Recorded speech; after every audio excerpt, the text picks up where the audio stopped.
Tune into the Lawyer Up with Steve podcast on the Boss Up Houston Network. Come get your questions answered. We'll see you then. And remember, Lawyer Up.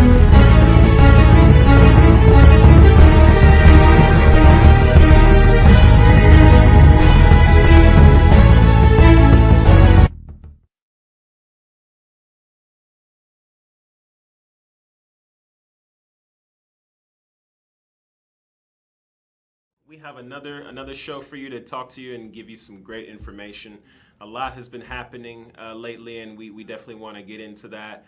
Had to call a little audible. You know, we had some information we wanted to share with you, but a really big event happened this week that I want to get into and I want to talk about. We'll talk about some of the other issues that I had planned to talk about, but this issue really needs a little bit of delving into, a little bit of discussion about.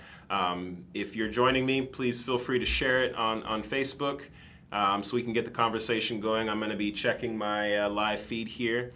I'm going to try to interact with you guys if you guys comment, and if there's some certain things you want me to weigh in on and give my own unique perspective. And for those that don't know who I am, I always have to introduce myself. My name is Steve Okoraha. I'm an attorney, and I practice in Fort Bend and Harris County. I do family law, I do business and contracts, I do estate planning, I do traffic tickets, a little bit of everything. So I'm your one-stop shop for everything you need legal-wise. This show is to give you a lot of tips to help you avoid certain legal pitfalls. And if you go back to the first season, you'll see that that was really the essence of last season. But you know what I want to do with this season is give you a lot more information about what's going on and how and what's affecting you right now. And the theme of this season has been the pandemic. And you know, COVID-19, of course, that's the biggest elephant in the room. That's been going on for last year and a little bit into this year. I was able to successfully get my Pfizer vaccine, my second shot of my Pfizer vaccine. So, you know, just doing the part to try to, you know, help out and help us get back to normal. And what I've been doing is just sharing a lot of different resources that you guys can take advantage of, and a lot of things that you guys need to know. But this issue has affected a lot of different people, especially the minority community, and that is the issue of George Floyd. Now, we just recently had a verdict for Derek Chauvin that he was found guilty on all 3 counts. Now, I want to talk about that and just the state of racial tensions, police brutality, different laws and stuff like that. You know, I want to go into that a little bit. I want to get your feedback as well. If I see any feedback, I'll definitely, you know, chime in and try to address that live. I'm going to try and do multiple things at once. And then after that, I just want to talk a little bit about what's going on in the community and let you guys know what's happening. And try to give you guys some more information more useful information that you might need in your day-to-day life. So before we do that, we're going to go on a quick commercial break, pay some bills. So stay tuned. We will be right back.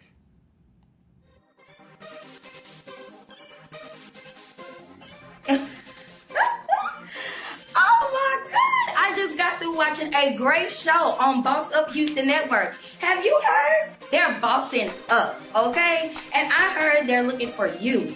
Any podcasters, talk show hosts, if you're a writer or producer, we definitely need you. Come aboard and boss up. Are you a small business owner that is struggling to promote your company? Our topic today is, what's your status? Shoot the dice at this point. You just shoot the dice. Roll the dice. So...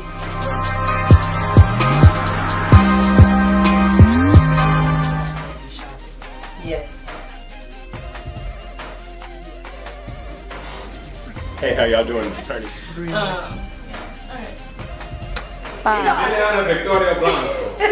love it. Imagine being televised on a national platform. How about being a host or sponsor on a syndicated podcast? Or being featured on an exclusive promotions, and interview for your product to your ideal customer. Hi, I'm Kayla Sneed, and I'm head of sales with Boss Up Houston. And here at Boss Up, we like to help small business owners and entrepreneurs advertise, promote, or become a sponsor for one of our television, podcast, or radio shows. All you have to do is click the link down below to see if you qualify. I'll be seeing you soon. This is Boss Up Houston, where we look up, stay up, and boss up. All right. Welcome back, everybody. You're tuned in to the Lawyer Up with Steve podcast. I'm your host, Steve Okoraha, and we're going to get right into it. Like I said before the break, we're going to make a good chunk of this episode talking about George Floyd and the state of affairs in America. And it's important because we really have to analyze the relationships between minorities and law enforcement and justice in general. Criminal issues, law enforcement, it all deals within that legal criminal justice realm. So, it's right up my alley, even though I don't do a whole lot of criminal law. I dabble in it a little bit. I'm able to kind of, me being in the community and me knowing about these things and me having relationships, with police officers, with constables, and being in and out of court, I understand the situation enough to have a perspective and to know about certain things. So, like I said, I am live here with you guys on Facebook. So, if you want to ask a question, and to get my perspective, definitely feel free to do so. But we're going to go with the first question that I have. That I got a little bit earlier before this show. Do you feel that this verdict is a step in the right direction for police reform? That's a good question. It really just depends on how police departments across the nation are going to respond to this verdict. It's funny because I think I heard on the news that somewhere in Chicago that someone had hacked the police radios and were playing the Derek Chauvin verdict over and over on the police radios, and they had to figure out how to get it off. And I thought it was as comical as that sounds. I think a lot of people are now going to be putting a lot more pressure on police departments to make sure that they just serve justice fairly and not increase police brutality on minorities, and to make sure that punishments fit the crime. A lot of different encounters with minorities and police officers have led to fatal accidents, or accidents, as we've become accustomed to hearing that it's an accident. But there's a lot of things, and I think the main thing is kind of just the racial undertones of it all. And would I say that we're moving forward in the right direction? I would like to hope so, because I think what happened with the verdict is just one pebble in a giant ocean of issues, and that's just a lot of systemic issues with how the police department is put together and how they do their job. The people that join the police department, a lot of them well-intentioned. I don't want to say that there's just every officer in every police department across the land is bad, but there's just a lot of reform needed, and a lot more relationship building with minority communities in every major city, across the nation, that really needs to be looked at. There is a fear and an ignorance, I think, that is very pervasive, and we, on both sides, and I think that's just what we need to sort out. We need to sort out a lot of the issues that police officers have when they go into minority communities, and their training, and if they're well equipped to handle these issues. A lot of funding needs to be looked into. I know that's a real big thing, because after the George Floyd incident last year, there was a big movement to defund the police. Now, I'm not exactly sure if the police need to be completely defunded, but funding is part of it. You need to hit them where it hurts. And if reform is something that needs to happen, then reform of the budget may be something that needs to happen as well. So I think a lot of these issues are things that definitely need to be looked at. And I think if we analyze that a little bit more, then we may have some better relationships with minority communities, and of course a good step towards police reform. I think that's definitely what's needed. So, comment that I just got here, question, not a comment, basically is, what punishment would I suggest for Derek Chauvin? Me personally, I think that the prosecution went for a charge that they knew 100% was going to stick, and that's second-degree murder. Everyone's like, well, why isn't first degree? Why wasn't? Because the thing about first degree versus second degree is first degree is premeditated. It's planned out. What Derek Chauvin did, while not premeditated, was intentional, and that's why it rose to the level of a second-degree murder and not a first degree. So, do I believe he should have had a harsher punishment? Yes, but with what the charges entail, and of course, I don't know the laws of Minnesota and the city of Minneapolis, but I think that was as harsh of a punishment as he could have received, and I think the prosecution did a good job with presenting that, because for those that watched the trial, they didn't even put Derek Chauvin on the stand. Now, what does that tell you? It tells you that the defense did not believe that it would have been a good idea and done him justice in terms of the way he was going to look if he was put on the stand. And that they being the prosecution, would have really just laid into him, and maybe not have had him able to control himself and his words. And do I think that maybe he's remorseful? I'm pretty sure he is remorseful, because he's gotten way more publicity, way more attention, way more hate, just way more commentary that he probably never bargained for and didn't think about. I saw a video circulating around social media, and basically it showed video from the killing of right after he did it. He was walking back to his car, and someone followed him and said, "This is going to haunt you for the rest of your life. You're not going to be able to sleep. You're not going to be able to live peacefully, and he's right, because when you do something like this, and any police officer that engages in something like this, you would think that you take that into account of the amount of stress and the amount of just agony and pain that you feel, and remorse, which is the biggest thing that he probably feels. Maybe not. I'm giving him the benefit of the doubt. Maybe I shouldn't. You guys can be the judge of that. But I know that he is at least a little bit, hopefully a little bit remorseful, mainly only because of all of the attention, the negative attention that he's getting. I'm sure that him and his family don't feel too safe in Minneapolis, and with all of the racial tensions that has happened and all of the calls for reform that has happened.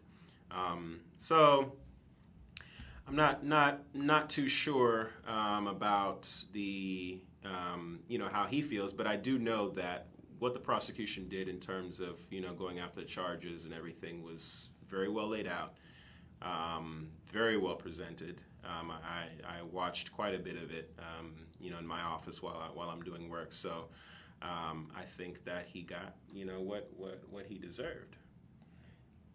Got another question here in the chat, and keep them coming. I like it. What this question is should black people celebrate, or should they still be mad? I was having this discussion with a couple friends, and basically how they felt was that this is just a small drop in a pond full of a big ocean full of issues. I do feel like what happened on Wednesday, this past Wednesday, while it was good for Derek Chauvin to be punished, I feel like, my own personal opinion, of course, that it was something that was supposed to happen. And this is justice being served. But we're in a society right now that we as minorities aren't necessarily getting the justice that is needed when these types of things happen. For one reason or another, you know, it could be racial, it could be the justice system, it could be you know, police reform, it could be a lot of different factors that go into why police killings on minorities aren't being given the justice that it would for you know, other communities. So what I would say to that is I think this isn't the end, and it's not even really a good first, well, I mean, it's a good first step, but it's not as much progress as is needed to really address all of the systemic issues, because it's very deeply rooted. And I think we all need to be really involved and continue to keep pressure for police reform, keep pressure on our lawmakers to bring about, you know, new laws and new policies. That is where we're going to find the most change, because if minorities want to be protected, then we have to be able to, A, advocate for laws and policies that protect minorities, and B, establish relationships with these departments that are positive, so that they don't have any reason to fear or to do these things, so that we know. You know, it's kind of like how people say back in the day, police officers would come in the neighborhood and be hanging out on the stoop with the kids and playing with the kids and joking around, and they know the officer by name. Even though we're not in that same time, there needs to be kind of that same closeness, so that police officers are supposed to protect and serve, but a lot of times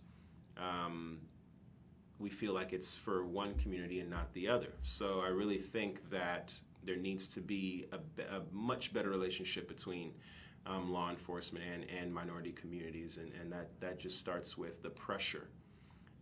It's not time to get complacent because George Floyd gets justice, but it's time for us to be more civically involved.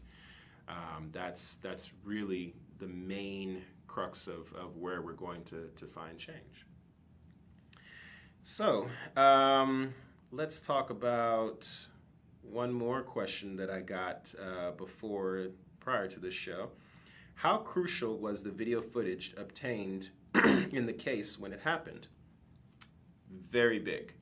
I think that now everybody having a camera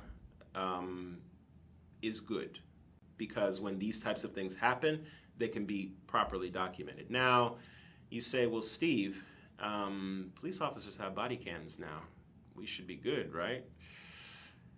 Not really. They do have the option of turning it off, and we have seen instances where they have turned it off. So did Derek Chauvin and the other officers at the scene where they were arresting George Floyd, did they have body cams on? Probably did. I mean, if you watched the case and you saw the evidence, maybe you saw that. I did not see any body cam evidence, but the person that was constantly videotaping the incident and saw how long Derek Chauvin's knee was on George Floyd, I think that is really what put the nail in the coffin, because you can't deny watching someone sit there, scream for their life, call their mother. By the way, his mother was deceased and he was still calling for his mother, just to put that in perspective. Basically saying, I can't breathe, get off me, stop, please, I don't want to die, Everyone knows what was said. but to see that, to have that visceral reaction, that visual reaction, I think is really what helped the prosecution win that case. And it goes on in every other incidence of police brutality across the country.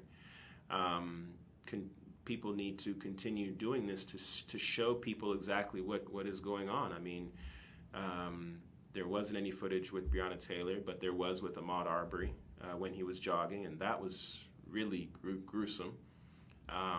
So it just goes to show you that we are now being able to expose a lot of the bad acts that are happening. So I definitely think it helped them a great deal with their case, and I think that people need to.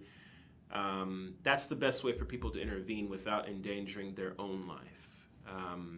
Yes, a lot of people are saying George Floyd would have been alive had, everybody just kind of dogpiled the police and tried to get him off of him and everything.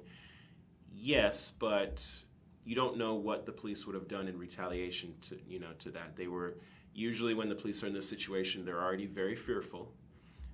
So it just you never know what's going to happen, and to ask people to intervene on behalf of someone they don't know when they don't know exactly what is going on, they don't know his background. It's a hard sell, but I think that at the very minimum, the people being there videotaping, the people being there shouting at the police to stop and to get off and to say, what are you doing? I think that is something that is really going to help kind of put a check on in the justice system for this type of things to happen, because we can't continue to see these things happen. I mean, we just can't. I mean, there's too much going on in the world, and when we have video footage of this happening, it's hard to deny. And the naysayers will say that oh well, this is a person that was a bad apple to begin with, but even guilty people don't deserve to die. We all know that we need to let the justice system run its course, and we need to let due process of law happen for anybody, guilty or not guilty. The police should not be killing people, in my opinion. But everybody has a different perspective to that. So, but yes, to answer the question, I mean, the video footage was definitely very, very crucial. Hopefully we don't have to witness something like that again. It's my hope that we don't have to have these things continue happening, and that police departments across the country have a very rude awakening to say, okay, well, we need to really sort this out. We need to see, okay, well, is it a personnel issue? Do we have certain people or people that are prone to to be doing these things?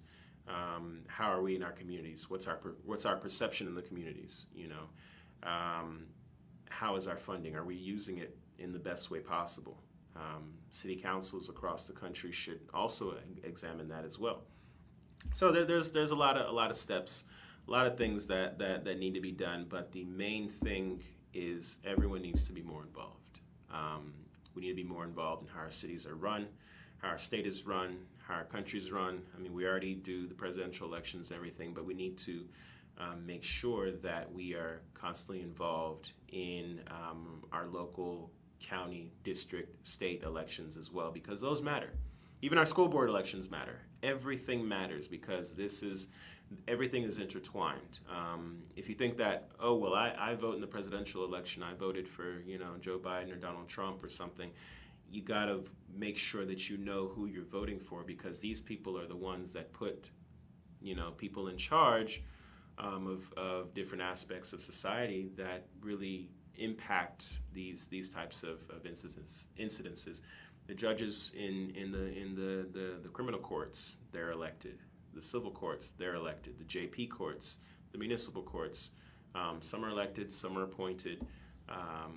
So we really just have to, people in general need to be a lot more involved. So, okay, I'm going to take a little bit of a break here. We're going to get back into the Justice for George Floyd issue a little bit more, and then we're gonna move on and talk about a lot of other things happening in the community.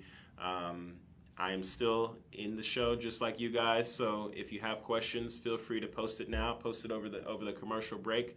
I'll definitely answer it, give my perspective, and give you some much needed feedback on the situation. So we'll be right back.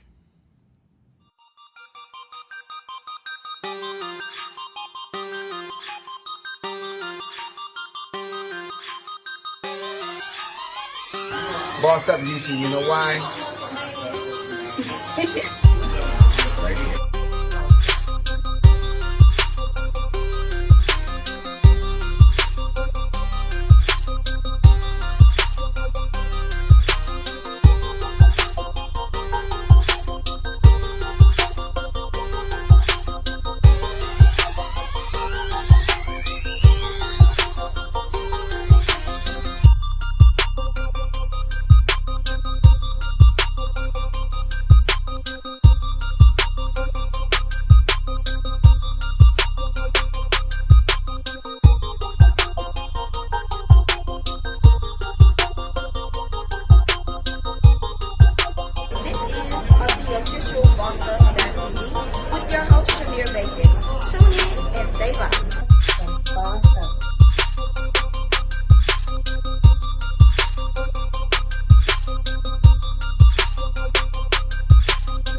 Boss Up Houston, where we look up, stay up, and boss up.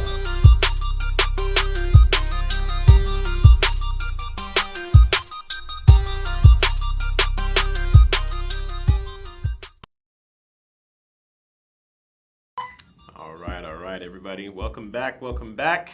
You're back with your host, Steve Okorha, on the Lawyer Up with Steve podcast. So we are talking all things George Floyd. For those that don't know, recently on this past Wednesday, Derek Chauvin got his guilty verdict, all 3 counts guilty of second-degree murder.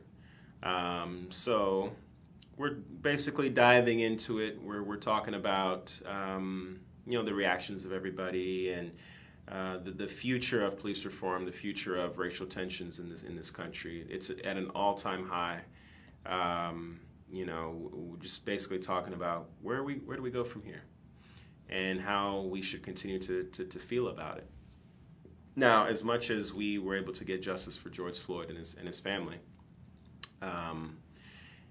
we're not still in a great place in terms of the amount of police brutality that happens, and just how that has impacted racial tensions. We haven't had it this high since Rodney King and the O.J. Simpson trial. I mean, this is that high of a level of racial tensions, because those 2 cases had a lot. It was really racially divided, and I believe this one was too. But the only difference with this one is that I think, and this is because this was more at a point where I was actually paying attention. Rodney King and O.J. Simpson, I was really young, of course. I'm showing my age here, everybody. But why I think this was a little bit different was because it impacted everyone across the world. I mean, I saw protests in Australia and Europe and Latin America and Africa. I mean, it was bad. For those that don't know, I'm a Nigerian American, and I saw protests in Nigeria, and they would protest at the U.S. Embassy. So it was very powerful to really show, embarrassingly, what's going on in the U.S. Police brutality happens way more here than it does in other countries. So it's definitely something that needs to be looked at. It needs to be examined. It needs to be changed. I mean, just simple as that. But a lot of people are going to be upset about it, and you have good reason to still be upset about it. I mean, George Floyd, him getting the justice is a little bit of a sigh of relief, but what happened is what was supposed to happen, you know. So, but you shouldn't. I heard a quote on the radio, and they said this, is that you shouldn't be more angry than you are organized. And I'll repeat that again. You shouldn't be more angry than you are organized. So what does that mean? It's what I've been telling you guys before the break. Make sure that you are involved. You are part of the solution. Do not just sit and be mad. Get organized. Join different civic organizations. Join nonprofits. People that are really out here trying to make substantive change. They need you. You know, there's only strength in numbers. It's good to be more involved so that you know exactly how your community is run. And I know you're going to say, Steve, you're in the community, you're a politician, you're a lawyer, so, you know, it's easy for you to say, you know, I got jobs, I got, you know, kids, I got bills. I have those same things too. But if every one of us can be involved just a little bit, I think we could start seeing a lot more change, and a lot more pressure for change. A lot of these things are the way they are because they don't have anybody putting that pressure on them. And I think with what has gone on in the last year, with a lot of the different police brutality incidents that happened, like the George Floyds, like the Breonna Taylors, like you know, Ahmaud Arbery, I think it's really started to put pressure on people, and they're really, you know, kind of starting to sit up in their chairs, and we definitely need to continue doing that. You know, things don't change unless you do pressure. Unfortunately, not the right thing doesn't always happen, and we can't always rely on the system that's put in place because it's going to be flawed at certain points in time. But if we continue to get fresh perspectives from everybody, if we continue to get everybody's input, we continue to get everybody's enthusiasm and basically attention and care into the matters, then we can really start to see change. So, all right, that is really going to be my, you know, my spiel on George Floyd. Like I said, I'm still in the comments. If you have any questions, definitely feel free to ask it. We can jump back into it. But I want to talk to you guys more about kind of, you know, different things going on in the community. Some related to the incident, some not. One of those things being voter suppression.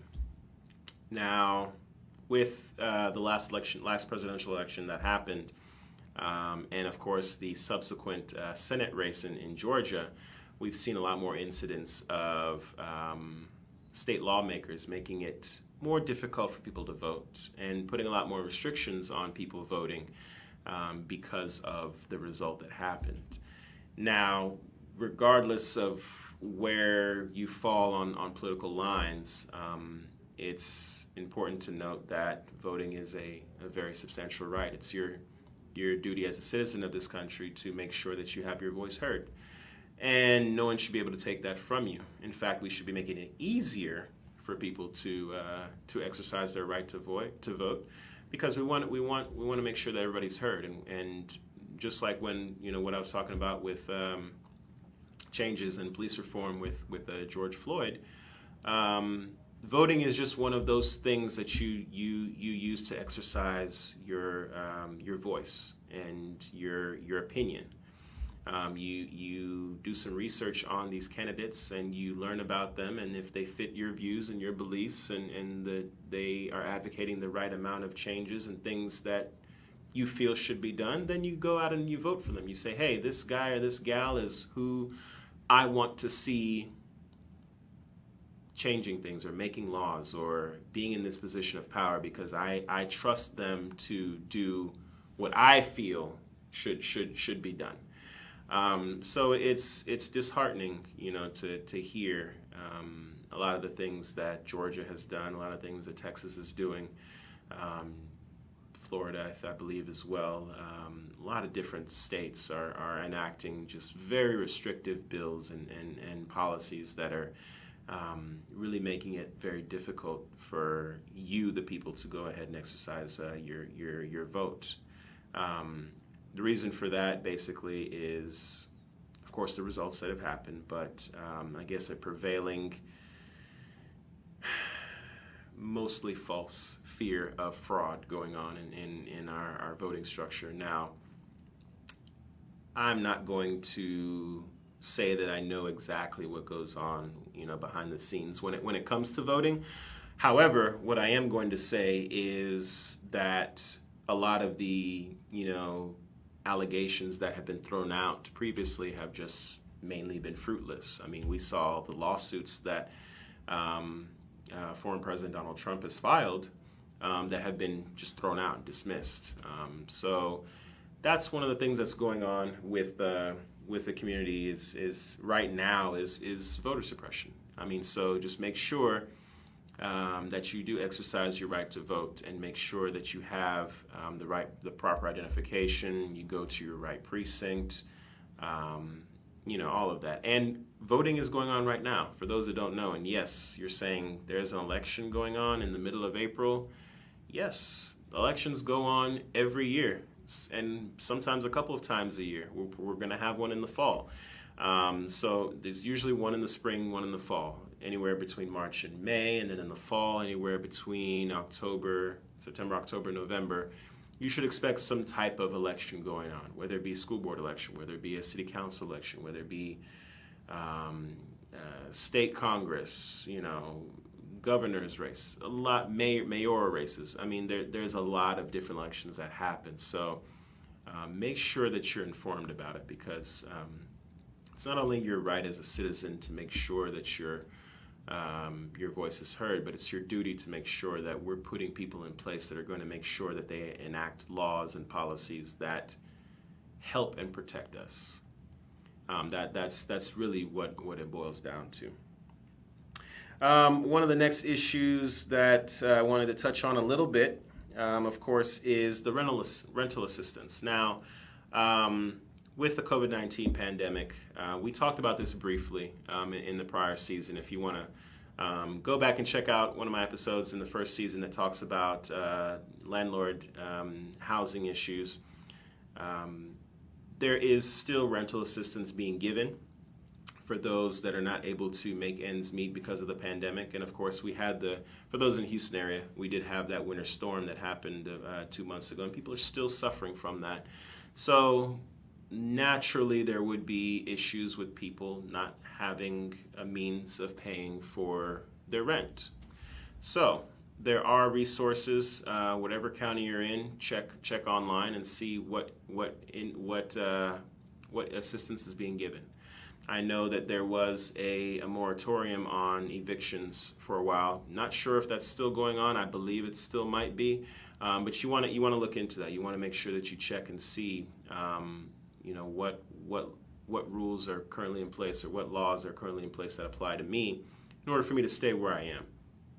Now, I do know that Harris and Fort Bend definitely have resources for rental assistance, so you want to make sure you check that out. Now, I'm not sure about foreclosures for those that own their home, but I know definitely for renters, there are resources out there. And of course, the PPP loan is still out there. There's grants that your county has for people that are suffering through the COVID-19 pandemic. So just make sure to take advantage of those for, if you truly need it, because those resources are still there. You would be surprised how much resources are available because people are not taking advantage of them. So my advice to you is to really just check out your county's website, see all the things available to you. If you're in a position where you're saying, well, I may not have this, or I need a little bit of financial assistance with that, there's a plethora of resources out there. So don't suffer in silence. Don't be an island onto yourself. Make sure that you get out there and utilize those resources. All right, so another issue that I wanted to touch on briefly, that I had to think about, but a lot of people are in this position. Some are not. I used to be. Is animal control. Now, how are our animals being affected during the pandemic? I actually used to have a dog, a German Shepherd, very handsome dog. I don't have him anymore just because, at the time, me and my wife were expecting children, so we didn't want to juggle both a child and a dog. But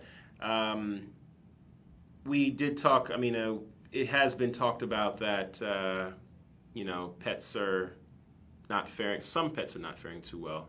Can they catch COVID? I don't know. You tell me if they can. I'm sure there probably is a way that they can. I'm not sure if they can pass it or not. But how have things been? I mean, are they really getting loose a lot more? Are we taking care of them because we're at the house more? Who knows? I mean, that's just one of those things that we want to make sure that we're on top of. I mean, we talked about in the last episode, how kids are being affected, but we don't always think about pets and how their well-being is. So make sure your pets are doing well. Make sure they're being taken care of. I mean, we're starting to go back to the workforce a little bit, but our pets are one of those things that give us joy and make us happy. So we want to make sure that we're doing everything we can to make sure that they're being taken care of properly. So if you have any questions or comments about that, I'd definitely like to dive into that. I'm a dog lover myself. Whatever pet you have, cats, snakes, gerbils, fish, anything you have, just make sure that we're taking proper care of them. And I'm sure your county has resources to make sure that happens as well. I have not seen any type of big pet food distributions, but if I do, I'll let you know.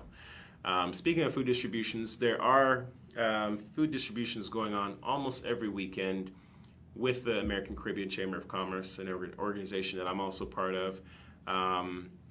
I will be sharing that through my social media. So if you follow me on Instagram or Facebook, you will be seeing those things. And basically, it's to give you guys information on where you can get much needed groceries, free COVID testing, free HIV testing, water, different basic needs that people need in their house and they may not be able to obtain.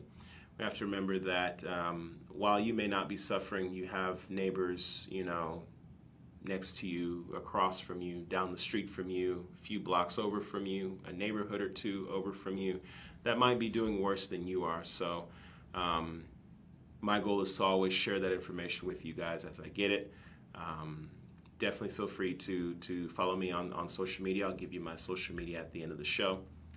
And make sure you take advantage of those resources. They're out here to help you, and I'm trying to help you by giving you this information so that you can go and take advantage of that.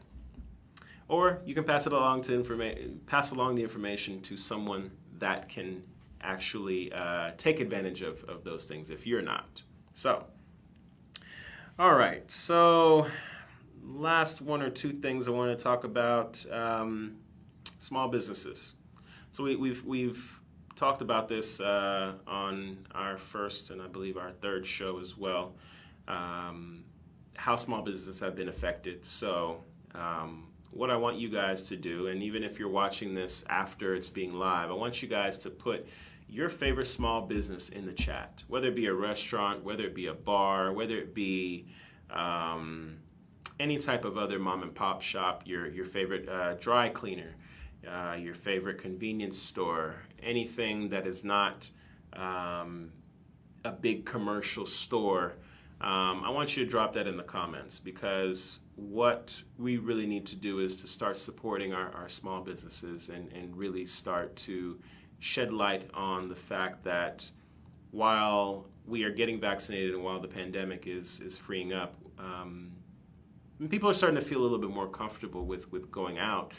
Small businesses have really been affected, and small businesses are really the lifeblood of our community. So we want to make sure that we are giving the right support to them to make sure that they're alive and thriving, and they're able to really serve the local community as much as possible. So Make sure that you put those comments in there, put your favorite small businesses, tag them if they have a Facebook page, put their at Instagram. We want to make sure that we really highlight them and make sure that we get people out and patronize them. If you have a small business, I want you to also put it in there so I can check you out, because I want to make sure, I'm a small business owner myself. I own my own law firm, but I want to make sure that people really start to recover from all of the things that have happened with the pandemic. So make sure to reach out to me. Let me know what small businesses you like. What's your favorite burger joint? What's your favorite, convenience store? Anything, and any industry. Don't feel free to make it as broad as possible. Any fashion, makeup, anything.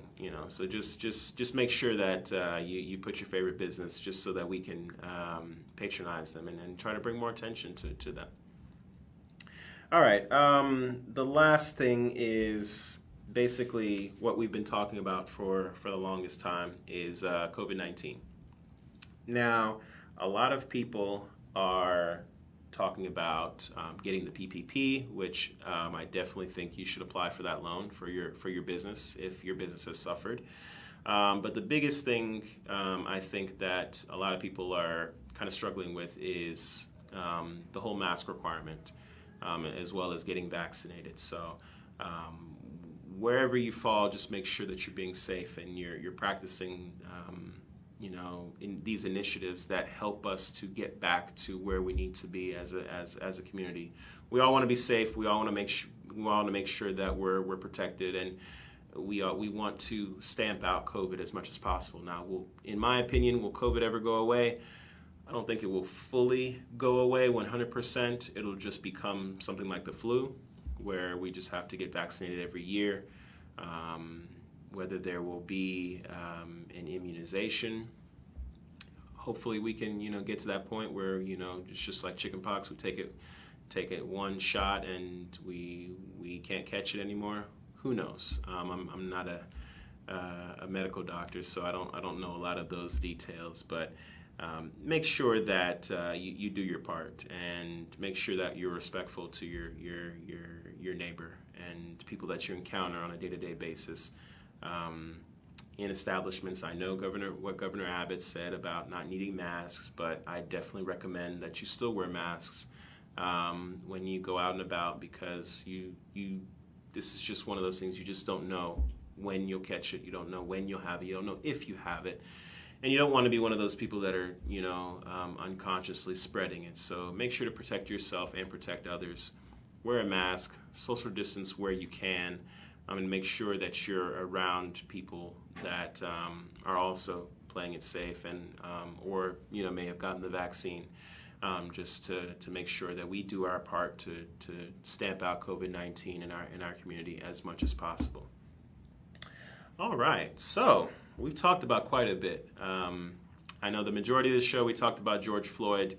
Like I said, I am definitely open to talking about it some more, giving you my insight, my feedback on it, giving you a little bit more feedback as to what's going on with that, the state of racial affairs, the state of police reform.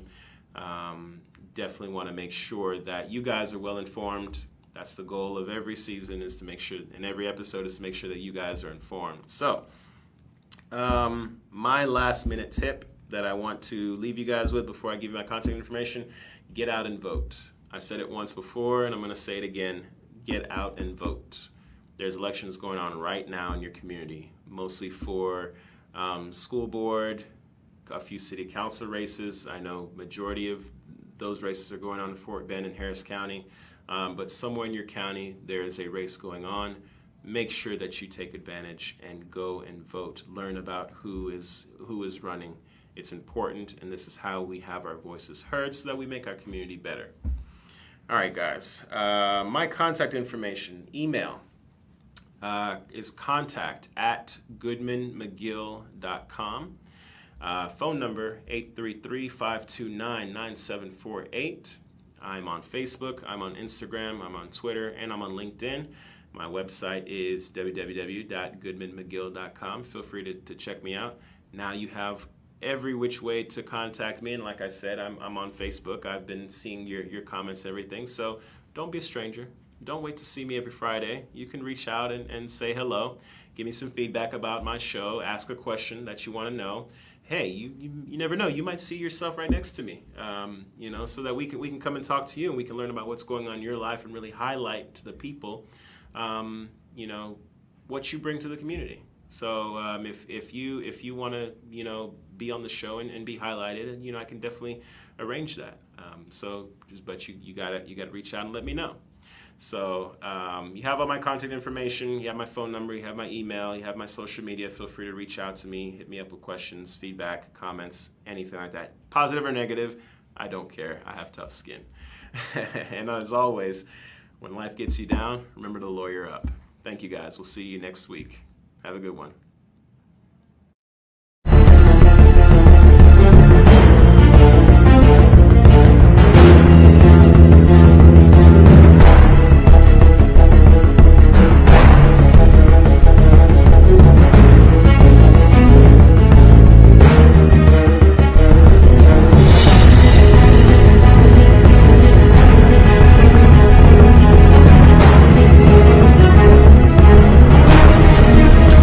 Tune into the Lawyer Up with Steve podcast on the Boss Up Houston Network.